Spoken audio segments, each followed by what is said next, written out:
بسم اللہ الرحمن الرحیم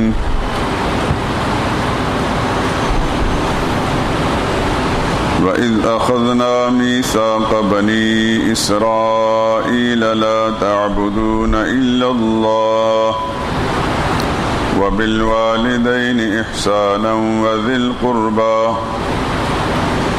وذي القربى واليتامى والمساكين وقولوا للناس حسنا وأقيموا الصلاة وآتوا الزكاة ثم توليتم إلا قليلا منكم وأنتم معرضون.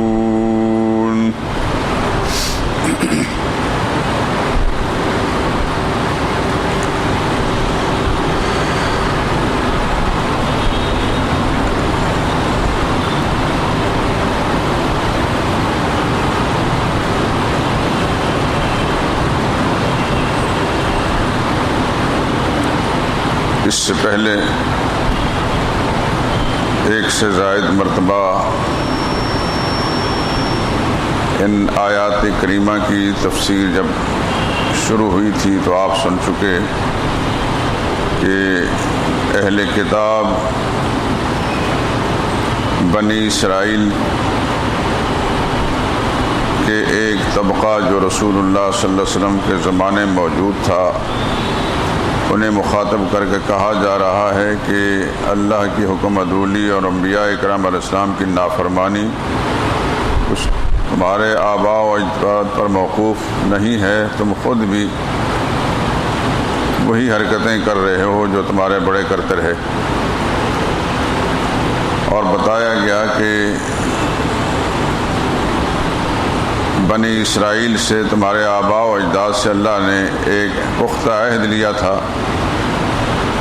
توحید کے بارے میں، ماں باپ، رشتہ دار، یتامہ اور مساکین کے ساتھ حسن سلوک کرنے کے بارے میں، لوگوں کے ساتھ اچھی بات کرنے کے بارے میں، نماز قائم کرنے اور زکوٰۃ دینے کے بارے میں عہد لیا گیا تھا. لیکن تمہارے بڑوں نے بھی اور تم نے بھی اسی طرح اللہ کے احکام سے حکم عدولی کی اور روگردانی کی،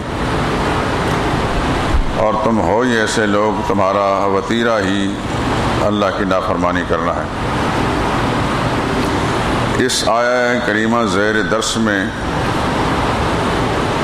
جن امور کا ذکر کیا گیا، جن کا ان سے عہد لیا گیا، میثاق لیا گیا، ان میں سر فہرست اللہ کی توحید کی بات تھی، لا تعبدون الا اللہ، اس پر گفتگو ہو چکی ہے. اور دوسری بات وبالوالدین احسانا، ماں باپ کے ساتھ اچھا سلوک کرنا ہے، اس پر بھی مناسب گفتگو کی جا چکی. تیسری بات وذی القربى اور رشتہ داروں کے ساتھ اچھا سلوک کرنے کا عہد لیا گیا، اس پر بھی پچھلے درس کے اندر گفتگو ہو چکی کہ قرابت دار، رشتہ دار جن کے ساتھ خونی رشتے ہیں، ان کے بارے میں قرآن کریم کے اندر بھی اور سرور کائنات صلی اللہ علیہ وسلم نے اپنی تعلیمات میں بھی بہت شدت سے تاکید فرمائی. اور قرآن کریم میں تو جا بجا اللہ پاک فرماتے ہیں وآت ذی القربى حقہ، قرابت والوں کو ان کو حق دو. وہ رشتہ داروں کا چاہے وہ وراثت کے اندر کسی کے ساتھ شریک نہیں بھی، تب بھی اللہ تعالیٰ نے ان کے ساتھ حسن سلوک کرنے کے لیے حقہ کا لفظ بیان فرما کر بتا دیا کہ ان کے ساتھ جو بھی تم کرتے ہو ان پر کوئی احسان نہیں ہے، یہ ان کا حق ہے. جو لوگ تو وراثت میں شریک ہیں، جیسے اولاد ہوئی، ماں باپ ہوئے، بیوی ہوئے، یا بعض صورتوں کے اندر بھائی ہوئے، بہنیں ہوئیں، وہ تو ہر حال میں وارث ہیں. لیکن ورثاء کے علاوہ جو دوسرے رشتہ دار اور قرابت والے ہیں، ان کے ساتھ بھی اچھا سلوک کرنے کی شدت کے ساتھ تاکید فرمائی گئی، جس کو اس زمانے کے مسلمان تقریباً بھول چکے ہیں. اب تو رشتہ داری بھی مفادات پر مبنی رہ گئی ہے، جہاں مفاد ہے وہاں رشتہ داری ہے، جہاں مفاد نہیں تو رشتہ داری بھی نہیں. جیسا کہ ہمارے تعلقات اور دوستیوں کے بنیاد بھی مفادات پر ہے، دوست بھی اسی کے ساتھ ہے جس کے ساتھ ہمارے مفادات وابستہ ہیں، اور اگر کسی کے ساتھ مفاد وابستہ نہیں تو کتنا ہی قریبی رشتہ دار، حتیٰ کہ خونی رشتہ دار بھی ہو، بھائی ہو، بہنیں ہو، لوگ ان کو بھی نظر انداز کر دیتے ہیں۔ لیکن حقیقت یہ ہے کہ بنی اسرائیل کو بھی اس بات کی تعلیم دی گئی، اور تورات کی تعلیم یہ تھی، اور قرآن کریم کی تعلیم بھی یہی ہے کہ قرابت والوں کے ساتھ حسن سلوک کیا جائے۔ پچھلے درس میں آپ سن چکے ہیں کہ اگر آپ کے سامنے دو آدمی ہیں، دونوں ہی محتاج اور ضرورت مند ہیں، ایک رشتہ دار ہے اور دوسرا غیر رشتہ دار ہے، تو آپ کو حکم شریعت کا یہ ہے کہ آپ رشتہ دار کو ترجیح دیں گے، اس میں آپ کو دوہرا فائدہ ملے گا۔ اگر غیر رشتہ دار کو آپ جو محتاج ہے اس کے ساتھ حسن سلوک کرتے ہیں تو اس کو دینے میں آپ کو اجر ملے گا، ایک اجر ملے گا، لیکن رشتہ دار کے ساتھ دوہرا اجر ملے گا۔ ایک تو اس کی قرابت کی وجہ سے اجر ملے گا، دوسرا اس کی محتاجی کی وجہ سے، محتاج کے ساتھ امداد کرنے کی وجہ سے اللہ تعالیٰ دوہرا اجر عطا فرمائیں گے۔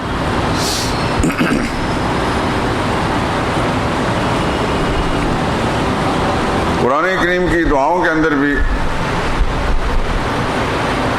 اور احادیث طیبہ کی دعاؤں کے اندر بھی کچھ یہی اسلوب اختیار کیا گیا ہے۔ مثال کے طور پر دعا کا اصل قانون یہ ہے کہ سب سے پہلے اپنی ذات کے لیے دعا مانگی جائے، اور اس کے بعد پھر دوسرے رشتہ دار، اس میں ماں باپ ہیں، اولاد ہے، بیوی بچے ہیں۔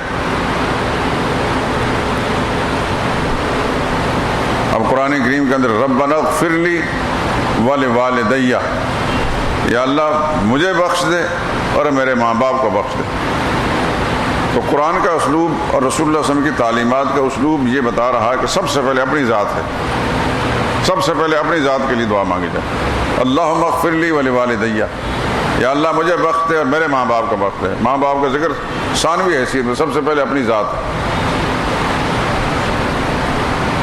اسی طریقے سے دوسرے رشتہ داروں کا معاملہ ہے، تو جہاں رشتہ اور خونی تعلق ہے وہاں اس کے ساتھ حسن سلوک کرنے کی شدت کے ساتھ تاکید فرمائے گی، اور اس کو صلہ رحمی کے ساتھ تعبیر کیا گیا، اور ان کے ساتھ سلوک، اچھا سلوک نہ کرنا باوجود ضرورت مند ہے اس کو قطع رحمی سے تعبیر کیا گیا، اور صلہ رحمی کرنے والوں کے لیے اللہ نے اپنی خوشنودی اور رضا کا اعلان کیا، اور قطع رحمی کرنے والوں کے لیے سخت وعید بیان فرمائی گئی۔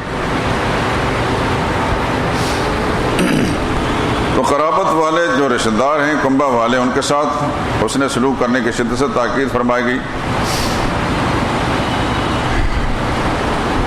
مال غنیمت جو جہاد کے نتیجے میں حاصل ہوتا ہے، اس میں بھی قرآن کریم کے اندر یوں وَاعْلَمُوا أَنَّمَا غَنِمْتُم مِّن شَيْءٍ، جان لو کہ وہ مال غنیمت جو تمہیں حاصل ہوا ہے، فَأَنَّ لِلَّهِ خُمُسَهُ، اس میں سب سے پہلے اس کا خمس یعنی 5 وہ اللہ تعالیٰ کا حق ہے، یعنی اللہ کے نام پر اس کو خرچ کرنا ہے۔ وَلِلرَّسُولِ، پھر رسول کا حق ہے۔ وَلِذِي الْقُرْبَى وَالْيَتَامَى وَالْمَسَاكِينِ وَابْنِ السَّبِيلِ، اور اس میں پھر قرابت والوں کے لیے، یتیموں کے لیے، مسکینوں کے لیے اور مسافروں کے لیے۔ سورہ انفال کی آیت نمبر 14 کے اندر بڑے واضح طور پر اللہ تعالیٰ نے قرابت والوں کا ذکر فرمایا۔ تو اسی طرح قرآن کریم کے جا بجا اس مضمون کو ذکر کیا گیا ہے۔ معلوم ہوتا ہے کہ قرابت دار جو ہیں ان کو شریعت کی نظر میں بڑی اہمیت دی گئی ہے، اور مسلمان کو اس بات کی تاکید گئی کہ اس کو نظر انداز نہ کریں، ذاتی پسند ناپسند کو معیار نہ بنائے، ذاتی مفادات کو معیار نہ بنائے، اللہ اس کے رسول کے احکام کو سامنے رکھے۔ چاہے طبیعت کے خلاف بھی کوئی کام کرنا پڑتا ہے تو شریعت کو ترجیح دے، طبیعت کو پیچھے چھوڑ دے۔ تیسرے نمبر پر ہے والیتامى، یتیم، یتیموں کے ساتھ حسن سلوک کرنے کی اللہ نے تاکید فرمائی۔ قرآن کریم کے اندر جا بجا اس کا ذکر موجود ہے۔ سیدنا ابو ہریرہ رضی اللہ تعالیٰ عنہ سے روایت ہے، سرور کائنات صلی اللہ علیہ وسلم نے ارشاد فرمایا، خیر بیتن فی المسلمین بیت فیہ یتیم یحسن الیہ، وشر بیتن فی المسلمین بیت فیہ یسعى الیہ۔ ابن ماجہ کی روایت ہے، کہ سب سے بہترین گھر وہ ہے مسلمانوں کا جس کے اندر کوئی یتیم رہتا ہے، اس کے ساتھ اچھا سلوک کیا جائے، اور بدترین گھر وہ ہے مسلمانوں کا جس کے اندر کوئی یتیم رہ رہا ہو، اس کے ساتھ بدسلوکی کی جائے۔ ایسے گھر کو اللہ کے نبی نے بدترین گھر قرار دیا ہے۔ اور ایک اور حدیث کے اندر جناب رسول اللہ صلی اللہ علیہ وسلم نے ارشاد فرمایا، من احسن الی یتیمہ عندہ کنت انا وہو فی الجنہ کہاتین وقرن بین اصبعیہ، کہ جس نے کسی یتیم کے ساتھ جو اس کے گھر میں رہتا ہے اچھا سلوک کیا، کل جنت کے اندر میں اور وہ اس طرح رہیں گے۔ اپنے رسول اللہ صلی اللہ علیہ وسلم دونوں انگلیاں بیان فرمائی کہ جس طرح دو انگلیاں درمیان کوئی تیسری چیز نہیں، اس طرح یتیم کے ساتھ حسن سلوک کرنے والا میرے ساتھ جنت میں سر رہے گا۔ اور ایک اور حدیث کے اندر رسول اللہ صلی اللہ علیہ وسلم نے ارشاد فرمایا، من مسح راس یتیم لم یمسح الا للہ کان بکل اشارۃ مر علیہا یدو حسنات۔ ترمذی کی روایت ہے، جس نے کسی یتیم کے سر پر ہاتھ پھیرا اور محض اللہ کو راضی کرنے کے لیے پھیرا، تو اس کے ہاتھ کے نیچے جتنے بال آئے ہیں جس پر اس کے ہاتھ پھرے ہیں، ہر بال کے بدلے میں اللہ تعالیٰ اس کو نیکی عطا کریں گے۔ مسند احمد میں روایت موجود ہے۔ قرآن میں تو ہے اما الیتیم فلا تقہر، کسی یتیم کے ساتھ کسی قسم کی سخت کلامی نہیں کرنی، اس کو ڈانٹنا نہیں۔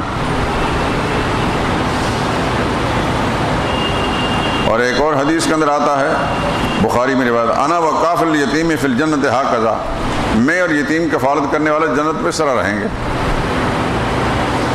یتیم جو رہ جاتا ہے جس کا باپ مر جائے، یتیم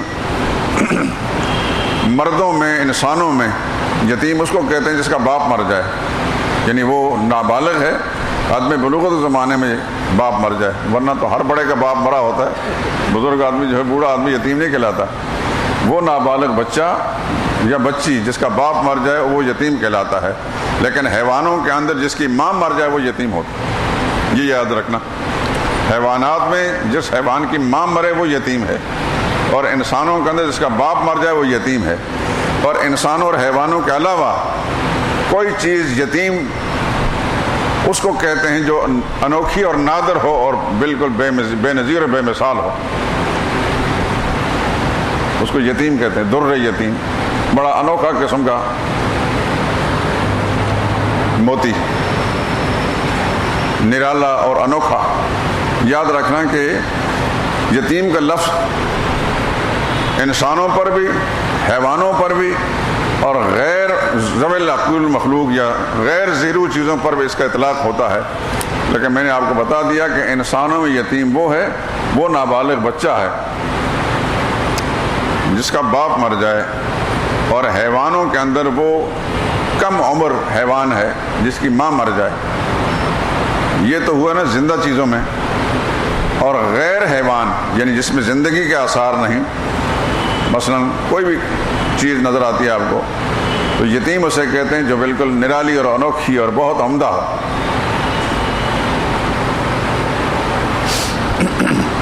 تو یتیم کے بارے میں رسول اللہ صلی اللہ علیہ وسلم نے بڑی شدت تاکید فرمایا، اور یہ فرمایا ولا تقربوا مال الیتیم الا باللتی ہی احسن، باپ مر گیا ہے یتیم کا مال کے قریب بھی مت جاؤ، لیکن جانا اگر ہے تو اس کی حفاظت کے نقطہ سے جاؤ، اچھا طریقے سے جا سکتے ہیں، کسی بری نیت کے ساتھ نہیں جا سکتے۔ اور یہ بھی فرمایا ان الذین یاکلون اموال الیتامی ظلما انما یاکلون فی بطونہم نارا، جو زیادتی ناجائز طریقے سے یتیم کا مال کھاتے ہیں وہ آگ کے انگارے اپنے پیٹ میں بھر رہے ہیں۔ یہ بھی فرمایا وآتوا الیتامی اموالہم ولا تتبدلوا الخبیث بالطیب،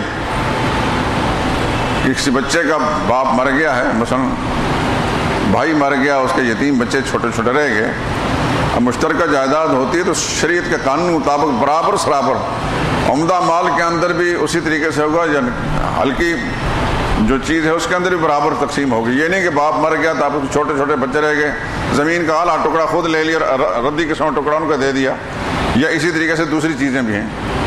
اس لیے اللہ نے فرمایا ولا تتبدلوا الخبیث بالطیب، طیب کے بدلے میں خبیث کو تبدیل نہ کرو، یعنی اعلیٰ اور ادنا کے اندر برابری ہوگی اور ادنا کے اندر برابری ہوگی، کہ باپ سر پر اگر نہیں مطالبہ کرنے والا تو چھوٹے چھوٹے بچوں کی لا علمی اور ناواقفی سے غلط فائدہ اٹھائے، کیونکہ اس کا باپ مر گیا تو تم نے بھی مرنا ہے، ایک وقت ایسا ہے کہ تمہارے بچے بھی یتیم ہو جائیں گے۔ یہ انسان کے لیے تنبیہ ہے۔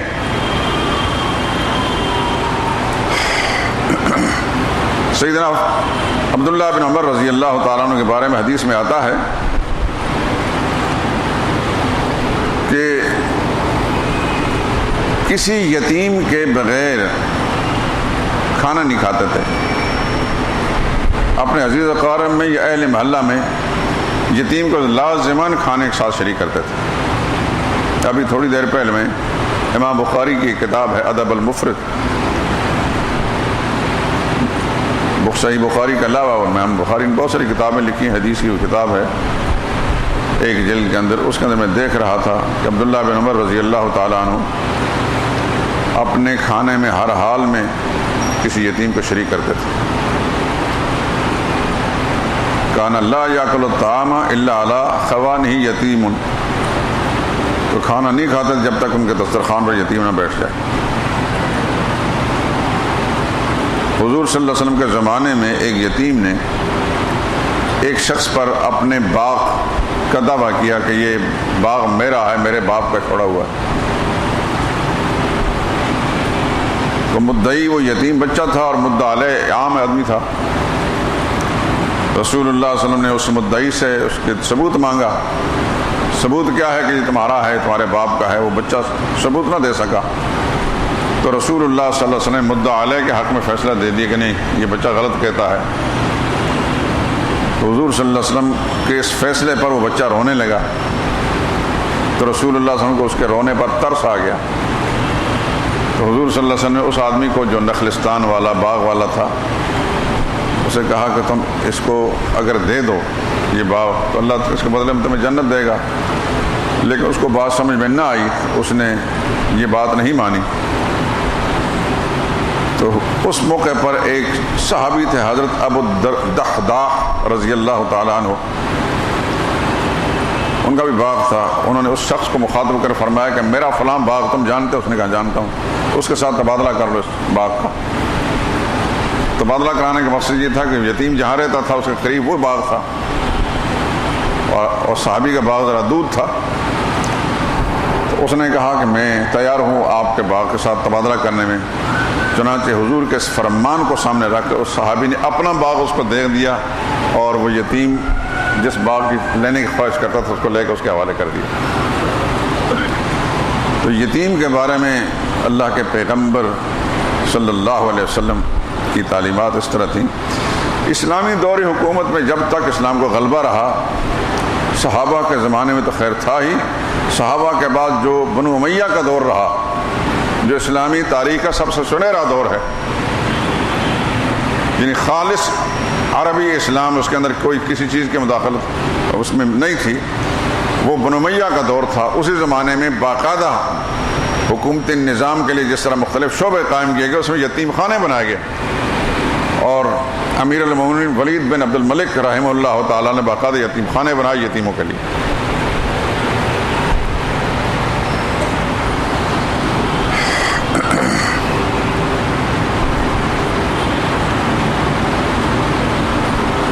تو جیسے بھی آپ نے آیت سنی کہ مال غنیمت کے اندر قرابت والوں کا حصہ ہے، تو یتیموں کا حصہ بھی ہے۔ تو ماں باپ کے ساتھ حسن سلوک کرنا، قرابت والوں کے ساتھ اچھا سلوک کرنا، یتیموں کے ساتھ اچھا سلوک کرنا، مساکین محتاجوں کے ساتھ بھی اچھا سلوک کرنا۔ مسکین اس آدمی کو کہا جاتا ہے کہ جس کو کچھ نہ کچھ اس کے پاس موجود تو ہے، مثلا تنخواہ دار ہے لیکن اس کی تنخواہ میں اس کے گزارا نہیں ہوتا، اس میں گزارا نہیں ہوتا، جائز ضرورتیں اس کی پوری نہیں ہوتی، وہ بھی مسکین میں شمار ہے۔ اس کو زکوٰۃ بھی دی جا سکتی ہے اور اس کو دیگر مدات سے بھی اس کی مدد کی جا سکتی ہے۔ اور فقیر اس کو کہتے ہیں عربی زبان میں، قرآن کی زبان میں۔ ایک فقیر تو وہ ہے جس کو آپ فقیر کہتے ہیں، جو ننگ دھڑنگ ملنگ پھر رہے ہیں، مطلب ایک اجڑی ہوئی شکل والا، بدبودار، مکھیاں بن بنا رہی ہیں، ہاتھ میں چمٹا بجا رہا ہے، تو کہ فقیر جا رہا ہے، یا سائل ہے، گداگر ہے، مانگتا ہے، یہ فقیر نہیں ہوتے۔ آپ اس کو گداگر کہہ سکتے ہیں یا ملنگ کہہ سکتے ہیں، جو فقیر کی تعریف قرآن کریم کے اندر للفقراء الذین احصروا فی سبیل اللہ، فقیر یہ مال زکوٰۃ، اس کے صدقات و خیرات مال زکوٰۃ کے مستحق وہ فقیر لوگ ہیں، احصروا فی سبیل اللہ، جنہوں نے اپنے آپ کو اللہ کی راہ میں اللہ کے دین کی خاطر پابند کر رکھا ہے، لا یستطیعون ضربا فی الارض، وہ دین کی خدمت کرنے اور دین سیکھنے کی وجہ سے زمین میں چل پھر کر کمانے کی استطاعت نہیں رکھتے، محنت مشقت نہیں کر سکتے، کیونکہ اس کام میں لگے تو دین کا سیکھنا سکھانا جو رہ جائے گا۔ یحسبهم الجاہل اغنیاء من التعفف، ان پڑھ آدمی، جاہل آدمی، ناسمجھ آدمی سمجھے گا کہ یہ کماتے بھی نہیں ہیں اور کسی سے بھیک بھی نہیں مانگ رہے، معلوم ہوتا ہے بڑے مالدار قسم کے لوگ ہیں، کما بھی نہیں رہے اور کسی سے سوال بھی نہیں کر رہے، یہ بڑے مالدار لوگ ہیں۔ یہ جاہل آدمی، ناواقف آدمی ان کے بارے میں یہ خیال کرے گا، اللہ نے ایسے آدمی کو جاہل کہا۔ تعرفہم بسیماہم، اے مسلمان تو جب غور کرے گا تو ان کے چہروں سے ان کی محتاجی سامنے آ جائے گی، گو وہ محنت بھی نہیں کرتے اور کسی سوال بھی نہیں کرتے، لیکن یہ ہیں یہ فقیر جنہیں اللہ کے دین کے سیکھنے سکھانے میں اپنے آپ کو انہوں نے محبوس کر رکھا۔ لا یسألون الناس الحافا، لوگوں سے لپٹ کر مانگتے نہیں ہیں، یہ ہیں فقیر۔ اور انہی کے بارے میں کہا گیا کہ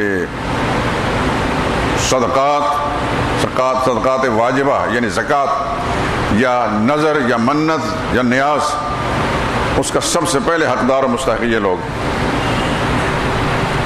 انما الصدقات للفقراء والمساکین والعاملین علیہا، سورہ توبہ کے اندر بھی آتا ہے، سب سے پہلے فقیر کا نام لیا گیا۔ تو یہ یاد رکھنا کہ فقیر وہ نہیں جس کو معاشرے میں فقیر کہا جاتا، فقیر قرآن کی زبان کے اندر اس آدمی کو کہا جاتا ہے جو اللہ کے دین کے سیکھنے سکھانے میں وہ کاروبار بھی نہیں کر سکتا اور کسی سے سوال بھی نہیں کرتا، لیکن ہے وہ فقیر اور شریعت کے زبان کے اندر وہ صدقات و حقدار و مستحق ہے۔ مسلمانوں کو چاہیے کہ اپنا مال ان پر خرچ کریں، کیونکہ وہی لوگ اگر دین سیکھنے سکھانے کا چھوڑ دیتے تو پھر مال بھی کما سکتے تھے، کیونکہ اگر دین جیسا کام کر سکتے ہیں، مشکل کتابیں پڑھ سکتے ہیں، مشکل علم حاصل کر سکتے ہیں، تو ان کا دماغ کام کر سکتا ہے، کاروبار کر سکتے ہیں اور ساری چیز میں مال بھی کما سکتے ہیں، لیکن انہوں نے دنیا کے مفادات کے مقابلے میں دین کو ترجیح دی، اس لیے عام مسلمانوں کو پھر حکم دیا گیا کہ تم اپنے مالی صدقات ان پر خرچ کرو۔ تو یہ فقیر اور مسکین کی تھوڑی سی میں نے وضاحت کر دی کہ فقیر کے پاس کچھ بھی نہیں ہوتا اور مسکین کے پاس کچھ نہ کچھ ہوتا ہے لیکن اس کی ضرورت کو پورا نہیں کرتا۔ تو یہ سارے کے سارے جو ہیں مستحق ہیں۔ وَقُولُوا لِلنَّاسِ حُسْنًا، چھٹے نمبر پر فرمایا گیا کہ لوگوں کے ساتھ اچھے طریقے سے بات کرو۔ اچھے طریقے سے بات کرنا ہے، خوش کلامی، خوش گفتاری، ایک تو عام بول چال کے اندر بھی بااخلاق گفتگو کرے، متانت کے اور سنجیدگی کے ساتھ گفتگو کرے، اچھے لب و لہجے سے گفتگو کرے، درست اور تلخ لہجہ نہ ہو، تلخ کلامی نہ ہو، لیکن اس کے ساتھ ساتھ یہ کہ اس کو دین کی بات سمجھاتے وقت بھی نرم لب و لہجے کے ساتھ گفتگو کرے۔ ہمارے قاضی نور محمد صاحب رحمہ اللہ فرمایا کرتے تھے، اللہ راضی تھی وہ مسئلہ ماری دا نہیں ہوتا، مسئلہ سمجھائی دا ہوتا، مسئلہ مارا نہ کرو۔ ایک آدمی دین کی بات کرتا ہے لیکن ایسا بھونڈے انداز سے گفتگو کرتا ہے کہ اگلے آدمی کو سمجھا کہ مجھے مار رہا ہے، تو سمجھانے کی کوشش کی جائے، اگلے کے پلے پڑ جائے بات اور وہ اس سے فائدہ حاصل کر لے، تو دین کی دعوت دیتے وقت بھی اسلوب نرم اختیار کیا جائے۔ قرآن کریم سے ہمیں یہ تعلیم ملتی ہے۔ سیدنا موسیٰ علیہ السلام کو اور حضرت ہارون علیہ السلام دونوں بھائیوں کو جب اللہ نے نبوت سے سرفراز فرمایا تو حکم دیا کہ جاؤ فرعون اور اس کی قوم کے پاس، اللہ کے دین کی طرف ان کو بلاؤ، اذهبا الی فرعون، جاؤ فرعون کے پاس۔ تو پھر ساتھ ہی اللہ نے فرمایا وَقُولَا لَهُ قَوْلًا لَيِّنًا، اس کے ساتھ بات چیت کرتے وقت اللہ کے دین کی طرف بلاتے وقت نرم لہجے سے بات کرنا، لعلہ یتذکر و یخشیٰ، آپ کے نرم اور خوبصورت لب و لہجے سے گفتگو کرنے کی وجہ سے شاید وہ نصیحت حاصل کر جائے یا اس کے دل میں اللہ کا خوف پیدا ہو جائے۔ یہ تو الگ بات ہے کہ پیغمبروں نے تو وہی انداز اختیار کیا کہ جو نبیوں کی شان ہوتی ہے، خوبصورت لب و لہجے کے ساتھ۔ فرعون کی اپنی شقاوت اور بدبختی تھی کہ وہ اکڑا رہا، غرور و تکبر کے اندر رہا اور بالآخر تباہ و برباد ہو گیا، غرق ہو گیا۔ لیکن نبی کو تعلیم یہی ہوتی ہے کہ آپ نے نرم لہجے سے گفتگو کرنی ہے۔ تو یہ قولوا للناس حسنا کا یہ حکم یہاں بھی پورا ہوتا ہے کہ دین کی دعوت دیتے وقت بھی نرم لہجے سے بات کریں۔ آپ حضرات بھی اپنے حلقہ احباب میں یا اپنے رشتہ داروں کے ساتھ جب گفتگو کریں تو ہو سکتا ہے کہ آپ بات چھیڑیں گے تو ایک دم وہ بگڑ جائے، اکڑ جائے، تو اس کے اکڑ جانے پر آپ نے تلخی میں نہیں آنا۔ یہ نہیں سوچنا کہ بھائی میں تو اس کی بھلائی کر رہا ہوں، یہ اکڑ رہا تو چلو جائے جہنم میں مجھے کیا، یوں نہ کریں۔ ایک آدمی اپنی ناسمجھی کی بنا پر جہنم میں گرنا چاہتا ہے تو آپ اس کو ہر ممکن طریقے سے اس کو روک جہنم کی آگ سے بچانے کی کوشش کریں۔ فارسی کا ایک شعر ہے، اگر بینی کی نابینا و چاہست، اگر خاموش بنشینی گناہست، تو دیکھ رہا ہے کہ ایک کنواں سامنے ہے اور ایک نابینا جا رہا ہے اس طرف، نابینا کچھ نہیں پتہ چل رہا کہ میں کہاں قدم رکھوں گا، تو اس چپ کر کے بیٹھا رہے کہ جاتا تو جاتا رہے، میرا کیا بگڑتا ہے، تو تیرا چپ کر کے بیٹھنا گناہ ہے۔ اسی طریقے سے جو آدمی بے دینی میں پھنسا ہوا ہے، بدعقیدگی میں پھنسا ہوا اور آپ کو پتہ ہے کہ صحیح بات کیا ہے، تو آپ کا یہ فرض بنتا ہے کہ اس کو بات سمجھائیں۔ اگر وہ تلخی میں آتا ہے تو آپ جواباً تلخی نہ کریں، اس کو یہ کہیں بھائی میں تمہاری بھلائی کر رہا ہوں، اس میں میرا ذاتی کوئی مفاد بھی نہیں۔ ہر اسلوب سے، ہر طریقے سے اس کو بڑے خوبصورت طریقے سے دلائل سے قائل کرنے کی کوشش کریں تاکہ وہ خدا کی پکڑ سے، اللہ کے عذاب سے بچ جائے۔ تو یہ ایک مسلمان کا دوسرے مسلمان پر حق بھی ہے، لیکن لب و لہجہ نرم اختیار کرے گا تو اس کا فائدہ ہوگا۔ قرآن کریم کے اندر آتا ہے ادع الی سبیل ربک بالحکمہ، اللہ کے رب اپنے رب کے راستے کی دعوت دو بالحکمہ، دلائل تو پختہ ہو، حکمت کا یہ معنی ہے مضبوط دلائل کے ساتھ، کچی باتیں نہ ہوں، والموعظۃ الحسنہ، لیکن نصیحت بڑی خوبصورت ہو، ناصحانہ انداز میں گفتگو کرنی ہے۔ موعظات کہتے ہیں نصیحت کو، اور نصیحت کا معنی ہے ہمدردی اور خیرخواہی۔ جب آپ کسی کو نصیحت کریں گے یعنی اس کے ہمدرد بن کر بات کریں گے تو امید ہے کہ آپ کی بات اس کے پلے پڑے گی اور اس کو فائدہ ہوگا۔ تو قرآن کریم کے اندر دین کی دعوت دینے والوں کو بھی یہ سبق پڑھایا گیا ہے کہ اللہ کے دین کی دعوت دینی ہے، دلائل تو کچے نہ ہوں، من گھڑت باتیں نہ ہوں، لیکن طریقہ کار خوبصورت ہو۔ مفتی شفیع صاحب رحمۃ اللہ تعالیٰ نے ایک مقام پر لکھا ہے کہ آج کے زمانے کا کوئی مبلغ بھی موسیٰ علیہ السلام سے زیادہ مقدس نہیں، اور آج کے زمانے کا کوئی آدمی جس کو آپ کے دین کی دعوت دیتے ہیں اور وہ بگڑا ہوا ہے وہ فرعون سے زیادہ برا نہیں۔ کتنا بھی کوئی بگڑا ہو فرعون سے زیادہ برا نہیں۔ تو آپ اپنے آپ کو نبیوں سے بالا نہ سمجھیں، اور جو آپ کا مخاطب ہے اس کو فرعون سے برا نہ سمجھیں۔ انسان طرح طرح کے ہوتے ہیں، اگر آپ کی بات کو ایک طریقے سے نہیں سمجھے کوئی دوسرا طریقہ اختیار کریں۔ بہرحال آپ کا فرض یہ بنتا ہے کہ اس کو راہ راست پر لانے کی ممکن حد تک کوشش کریں۔ اگر پوری کوشش صرف کرنے کے باوجود بھی راہ راست پر نہیں آتا تو آپ اللہ کے سامنے بری و ذمہ ہو جائیں گے۔ اللہ آپ سے نہیں پوچھیں گے کہ فلاں آدمی جہنم میں کیوں گیا، کیونکہ آپ نے مقدور بھر کوشش کر لی ہے، اور آپ کی کوششوں کو اللہ بھی دیکھ رہے ہیں، اور آپ کی گفتگو کو اللہ سن رہے ہیں، اور آپ کے نیتوں کو بھی جاننے والے ہیں۔ دیکھیں نوح علیہ السلام نے اپنے بیٹے پر محنت کی، نہیں مانی، اس جہنم میں گیا، غرق ہو گیا ان کے سامنے۔ بیوی پر محنت کی، اس نے نہیں مانا۔ محمد رسول اللہ صلی اللہ علیہ وسلم نے اپنے چچاؤں پر محنت کی، نہیں مانا۔ ابراہیم خلیل اللہ نے اپنے والد پر محنت کی، نہیں مانا۔ لیکن اللہ تعالیٰ نے ان سے یہ نہیں پوچھنا کہ آپ کا باپ اور آپ کا بیٹا اور آپ کی بیوی اور آپ کا چچا جو ہے جہنم میں کیوں گئے، کیونکہ اللہ جانتا ہے کہ نبی نے پوری محنت کی ہے۔ حضور صلی اللہ علیہ وسلم نے جو محنت صدیق اکبر پر کی تھی وہی محنت ابو جہل پر بھی کی تھی، لیکن کسی کے مقدر میں ہدایت تھی اور کسی کو نہیں تھی، کیونکہ دلوں کو پھیرنا اللہ تعالیٰ کا کام ہے، انسان دلوں کو نہیں پھیر سکتا۔ اگر دلوں کو پھیرنے کا اختیار کسی انسان کے پاس ہوتا تو رسول اللہ صلی اللہ علیہ وسلم ابو طالب کو ہدایت دے دیتے۔ ابو طالب کے لیے حضور نے جب کوشش فرمائی تو قرآن کریم کے اندر سورہ قصص کے آخر میں ایک آیت آتی ہے انک لا تہدی من احببت۔ جب اس نے انکار کر دیا کلمہ پڑھنے سے تو اللہ نے آیت نازل کر کے حضور رسول اللہ صلی اللہ علیہ وسلم کو آگاہ کر دیا، اے میرے نبی جس کے ساتھ آپ پیار کرتے ہیں آپ اس کو ہدایت نہیں دے سکتے، ولیکن اللہ یہدی من یشاء، اللہ جس کو چاہے ہدایت دے گا۔ دلوں کا پھیرنا اللہ کے اختیار میں ہے. انسان کے اختیار میں جتنی بات ہے وہ اپنے اختیار کو استعمال کر کے پوری نیک نیتی اور ہمدردی کے ساتھ بات کرے, اس میں کوئی کمی کوتاہی نہ کرے. اس میں اپنے گھر کے افراد بھی ہیں, اپنے رشتہ دار بھی ہیں, اور پھر عام ملنے جلنے والے بھی ہیں. گھر والے سب سے پہلے ہوں گے, رشتہ دار دوسرے نمبر پر ہوں گے, اور غیر رشتہ دار جو تیسرے نمبر پر ان کو رکھا جائے گا دین کی دعوت کے مسئلے پر. یہی اصول ہے قرآن کریم کا.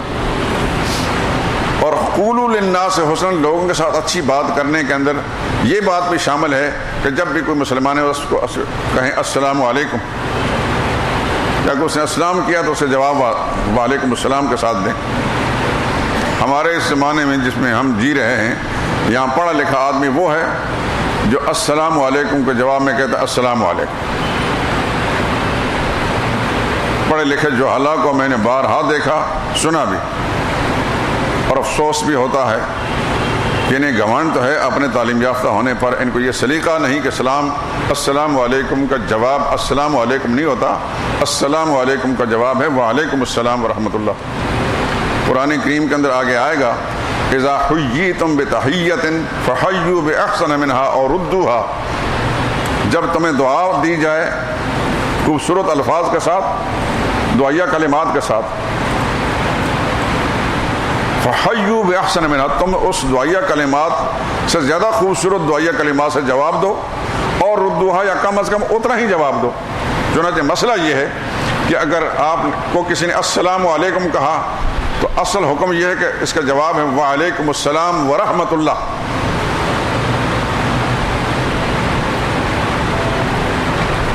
اور اگر آپ ورحمۃ اللہ کا لفظ نہیں بولتے, وعلیکم السلام کہہ دیں, تب بھی جواب ہو جائے گا. لیکن اصل حکم یہ ہے کہ وعلیکم السلام ورحمۃ اللہ کہیں. اس نے جس نے آپ کو السلام علیکم کہا اس کو 10 نیکیاں ملی, اور اگر آپ نے وعلیکم السلام ورحمۃ اللہ کہا تو آپ کو 20 نیکیاں ملیں. وبرکاتہ ہوئی ساتھ شامل کر لوں تو آپ کو 30 نیکیاں مل گئیں. سلام کرنا سنت ہے, جواب دینا واجب ہے, یہ بھی یاد رکھیں. اس زمانے میں کچھ لوگ ایسے ہوتے ہیں جنہیں اپنی دنیاوی وجاہت پر گھمنڈ ہوتا ہے یا اپنے تعلیم یافتہ ہونے پر ناز ہوتا ہے. ان کو کسی نے سلام کیا تو سلام کا جواب دینا اپنی توہین سمجھتے ہیں. بالکل غلط بات ہے. جو شخص اپنے آپ کو مسلمان کہتا ہے اس کو اسلام کی ساری باتیں دل و جان سے ماننی پڑیں گی اور ان کو اپنانی پڑیں گی. اللہ محتاج نہیں ہمارا کہ ہم اللہ اس کے رسول کے احکام کو نظر انداز کرتے جائیں تو اللہ ہمیں ہدایت پر رکھے. اس کتنوں کو راندہ درگاہ بنا دیا اس نے, اسے کیا فرق پڑتا. آپ قرآن کریم کے اندر پڑھتے ہیں اور علماء سے سن چکے ہیں. ایک دفعہ حضور صلی اللہ علیہ وسلم کچھ مشرکین بڑے سرغنے ان کے بیٹھے تھے, تو ان کو رسول اللہ علیہ وسلم دین کی بات سمجھا رہے تھے. تو ایک نابینا صحابی آئے, عبداللہ ابن ام مکتوم رضی اللہ تعالیٰ عنہ, یہ رسول اللہ صلی اللہ علیہ وسلم کے مؤذن بھی رہے ہیں. حضرت بلال کے علاوہ یہ بھی مؤذن رہے تھے. نابینا وہ آئے, کسی طریقے سے کسی سہارے سے آئے یا لاٹھی کے سہارے سے آئے, تو چونکہ ان کو نظر آ نہیں رہا تھا کہ رسول اللہ صلی اللہ علیہ وسلم کہاں مشغول و مصروف ہیں, اس لیے انہوں نے آتے ہی رسول اللہ صلی اللہ علیہ وسلم کی توجہ کو اپنی طرف مبذول کرنا چاہیے کو بات پوچھی. رسول اللہ صلی اللہ علیہ وسلم نے ان کی طرف توجہ نہ دی, اس خیال سے کہ یہ تو اپنا آدمی ہے, لیکن یہ کم وقت جو اس وقت آئے ہیں چلو موقع سے فائدہ اٹھا کر ان کو کوئی بات سمجھا دی جائے, شاید کہ ان کے پلے کو ہدایت پڑ جائے. اللہ کو اتنا بھی گوارا نہیں ہوا. سورہ عبس 30ویں پارے میں عبسا و تولا, تیوری چڑھائی, ترش روئی اختیار کی, و تولا اور منہ پھیر لیا, ان جاءہ الاعمی جبکہ ان کے پاس نابینا آیا تھا. اللہ نے ڈائریکٹ پیغمبر کو مخاطب کیا. عبسا, آپ نے پیشانی پر شکنیں ڈال دی, وہ تولا اور منہ پھیر لیا اس نابینا کے آنے پر.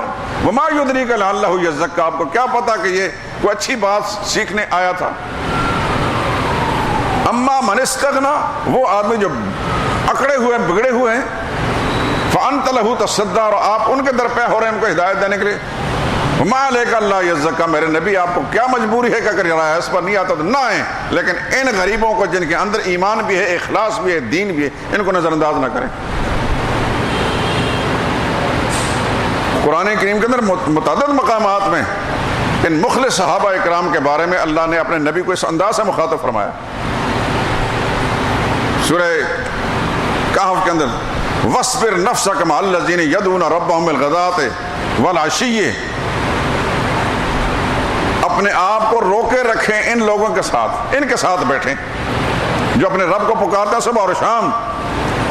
وَلَا تُطِعْ مَنْ أَغْفَلْنَا قَلْبَهُ عَنْ ذِكْرِنَا، اور یہ بڑے بڑے دنیا دار مغرور متکبر جو ہیں ان کے پیچھے مت چلیں. صحابہ کے بارے میں، غریب صحابہ کرام کے بارے میں اللہ نے اپنے نبی کو فرمایا ان کے ساتھ بیٹھیں. کسی مقام میں فرمایا وَلَا تَطْرُدِ الَّذِينَ يَدْعُونَ رَبَّهُمْ بِالْغَدَاةِ وَالْعَشِيِّ، مت ہکائیں، مت ہٹائیں ان لوگوں کو جو صبح شام اپنے رب کو پکارتے ہیں. یریدون وجہہ، خالص اللہ کی رضا کے خاطر ایسا کرتے ہیں. ما علیک من حسابہم من شیء وما من حسابک علیہم من شیء. یہ کافر لوگ جو مطالبہ کرتے ہیں کہ یہ نیچ قسم کے لوگ ہیں، غریب لوگ ہیں، ان غریبوں کے پاس بیٹھنا ہم اپنی توہین سمجھتے ہیں، ان کو اپنی مجلس سے ہٹائیں. اللہ نے فرمایا میرے نبی ان کافروں میں سے کوئی ہدایت پر آتا ہے یا نہیں آتا میں آپ سے نہیں پوچھوں گا، لیکن فتطردہم، اگر ان کی خواہش پر ان مخلصوں کو آپ نے ہٹا دیا فتکون من الظالمین، تو آپ بھی پھر انصاف کرنے والوں میں سے نہیں ہوں گے. قرآن کریم جگہ جگہ ان مخلصین کے لیے یہ انداز اختیار کرتا ہے. معلوم ہوتا ہے کہ اللہ تعالیٰ کو دنیاوی وجاہت سے بھی اللہ مروب نہیں ہوتے، نہ کسی کے مال سے اللہ مروب ہوتے ہیں، نہ کسی عہدہ اقدار سے مروب ہوتے ہیں. اللہ کو باطن کی کیفیت جو ہے وہ پسند ہے. 26 پارے میں ایک مقام اللہ فرمایا یا ایھا الناس، او دنیا بھر کے انسانوں، انا خلقناکم من ذکر و انثی، ہم نے تم کو پیدا کیا ہے ایک مرد سے ایک عورت سے، یعنی آدم و حوا سے. وَجَعَلْنَاكُمْ شُعُوبًا وَقَبَائِلَ، اور پھر ہم نے تمہیں قبیلوں کے اندر اور مختلف شاخوں میں تقسیم کر دیا. لِتَعَارَفُوا، یہ تقسیم جو ہے تعارف کے لیے، پہچان کے لیے ہے. لیکن یہ یاد رکھنا اس تقسیم سے کوئی نہ بڑا ہوتا ہے نہ کوئی چھوٹا ہوتا ہے. ان اکرمکم عند اللہ اتقاکم، اللہ کے نزدیک تم میں سے سب سے زیادہ معزز اور مکرم وہ ہے جو اللہ سے زیادہ ڈرنے والا ہے. اللہ نے یہ نہیں فرمایا کہ بڑے عہدے والا ہے اللہ کو زیادہ پسند ہے، بڑے مال والا اللہ کو پسند ہے. فرمایا جو اللہ کا خوف جب دل میں رکھتا ہے، چاہے وہ مالدار ہے یا نادار ہے، اللہ کو وہ پسند ہے. اللہ کا خوف، تقوی، للہیت، خشیت، چاہے انتہائی غریبی انسان کیوں نہ ہو، اللہ کے نزدیک وہ معزز ہے. آخر کیا وجہ تھی؟ بلال حبشی، وہ حبشہ کا رہنے والا جو غلامی کی زندگی، جس کے جسم پر آگ کے انگاروں کی وجہ سارا جسم داغ داغ تھا. صدیق اکبر نے اپنا مال دے کر ان کو آزاد کرایا. پھر رسول اللہ صلی اللہ علیہ وسلم نے ان کو اپنی غلامی میں اس طرح لیا کہ حضور نے ان کو اپنا مؤذن بنا لیا. غلامانہ زندگی گزار کر آنے والا، کالے رنگ والا، بڑے بڑے موٹے نقوش والا، اللہ کے نزدیک اتنا معزز تھا، اللہ کے رسول کے نزدیک اس کی قیمت تھی کہ فاروق اعظم جیسے عظیم انسان کو کہتے ہیں جاء سیدنا بلال، ہمارا آقا آ گیا ہے بلال. یہ بات ذہن نشین فرما لیے، یہ قرآن کی برکت سے آپ کو معلوم ہوتی ہے. آپ بھی اپنی زندگی کا یہ محور بنا لیں کہ جس انسان کو آپ سمجھتے ہیں کہ اس کے دل میں اللہ کا خوف ہے، اس کو سب سے زیادہ قیمتی سمجھیں. ایک مسلمان ہونے کے ناطے سے ہر ایک کا ادب و احترام لازمی ہے، چاہے وہ امیر ہے یا غریب ہے، مسلمان ہے، ہمارا مسلمان بھائی ہے. لیکن جس آدمی کو سمجھتے ہیں کہ اس میں للہیت ہے، خشیت الہی ہے، غرور تکبر نام کوئی چیز نہیں، اس کو سب سے زیادہ ترجیح دیں. کسی کے مال سے محروم نہیں ہونا چاہیے، کسی کے عہدہ اقتدار سے محروم نہیں ہونا چاہیے. ہمارے ہاں ایک بڑی کمی آ چکی ہے کہ ہم دیکھتے ہیں کوئی مالدار ہے بس اس کے سامنے بچ جاتے ہیں، جو صاحب اقتدار ہے تو اس کے سامنے سرنگو ہو اس کے پیچھے پیچھے پھرتے ہیں. نہیں، یہ روش اچھی نہیں ہے. اللہ سے دعا مانگا کریں کہ اللہ تعالی ہمارے دلوں کو ایسا بنا دے کہ ہم کسی سے مروب نہ ہوں. اگر روب ہم پر ہو تو صرف دین کا ہو، تو صاحب دین کوئی شخصیت ہے، کوئی اللہ کا دین والا ہے، دین کا غلبہ اس کے اندر، تو اس کے سامنے ہم جھکنے والے اور دبنے والے بن جائیں. لیکن کسی مال و اقتدار اور عہدہ کے سبب سے ہم کسی کا نہ دبیں. یہی شریعت کی تعلیم ہے، یہ رسول اللہ صلی اللہ علیہ وسلم کا طریقہ مبارکہ ہے اور قرآن کریم کا یہ اسلوب ہے. تو قرآن کریم کے اندر یہ جو تعلیمات دی گئی ہیں کہ لوگوں کے ساتھ اچھے طریقے سے بات کرنی ہے. یہ جتنی باتیں میں کر چکا ہوں یہ سب اس کے اندر شامل ہیں. وَأَقِيمُوا الصَّلَاةَ اور نماز قائم رکھنا. آپ سمجھتے ہیں نماز قائم رکھنے کا مطلب کیا ہوتا ہے کہ اس کو تمام آداب کے ساتھ، فرائض، واجبات، سنن، مستحبات کے آداب کے ساتھ نماز ادا کرنا، یہ نماز قائم کرنا ہے. اٹھک بیٹھک یہ نماز نہیں ہے. جلدی جلدی ٹھونگے مار دینا یہ نماز نہیں ہے. پتہ ہی نہیں کہ میں نے کیا پڑھا اور کیا نہیں پڑھا. پورے آداب شریعت کا لحاظ رکھ کر ظاہری اور باطنی، پہلے اس کے طہارت کا نظام صحیح رکھے کہ میری طہارت بھی صحیح ہے کہ نہیں، میرے کپڑے بھی پاک ہیں یا نہیں. نمبر 2، پھر اللہ کا حکم سمجھ کر، اللہ کا فریضہ سمجھ کر اور اپنی ذمہ داری کے ادائیگی کے احساس کے ساتھ اللہ کے سامنے کھڑا ہو، اور جب کہتا اللہ اکبر تو اس کا دل دماغ کے اندر اللہ کی کبریائی کا تصور موجود ہو، اور اس کے بعد جو کچھ نماز کے اندر پڑھ رہا ہے اس کی طرف دھیان توجہ ہو، اور جو سنن، مستحبات، فرائض، واجبات ان کا لحاظ رکھ کر نماز پڑھے. اس کا نام ہے اقامت الصلاۃ. تو اہل کتاب بنی اسرائیل سے بھی یہ عہد لیا گیا تھا نماز قائم کرو. وآتوا الزکوٰۃ، زکاتیں ادا کرو. ثم تولیتم، لیکن ان تمام معاہدوں کے باوجود تم پھر گئے، روگردانی اختیار کر گئے. الا قلیلا منکم، بہت تھوڑے تم میں سے بچے. وانتم معرضون، اللہ فرماتے ہیں تم ہو ہی، تمہارا وتیرہ ہی ازلی طور پر، خاندانی طور پر، ابن عن جدن، باپ دادا سے تمہارا کام ہی ہے اللہ تعالیٰ کی نافرمانی اور حکم عدولی کرنا. اس کا نتیجہ بالآخر یہ نکلا کہ وہی قوم جس کو اللہ تعالیٰ نے بہت عروج عطا کیا، اور انی فضلتکم علی العالمین، میں نے تم کو سب جہان والوں پر فضیلت عطا کہ یہ تاج رکھا تھا. بالآخر جب اللہ کی نافرمانی کی اس قوم نے تو اللہ نے فرمایا فباؤوا بغضب من اللہ، پھر اللہ کی لعنتیں بھی ان پر آئیں، اللہ کا غضب بھی اٹھا.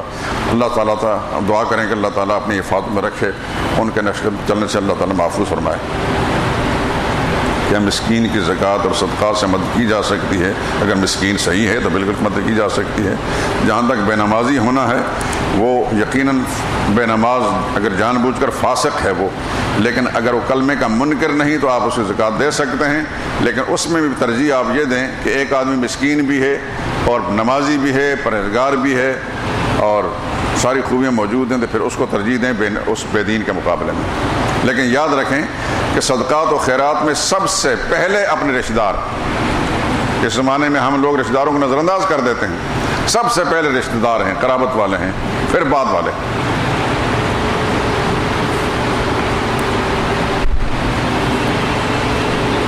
کیا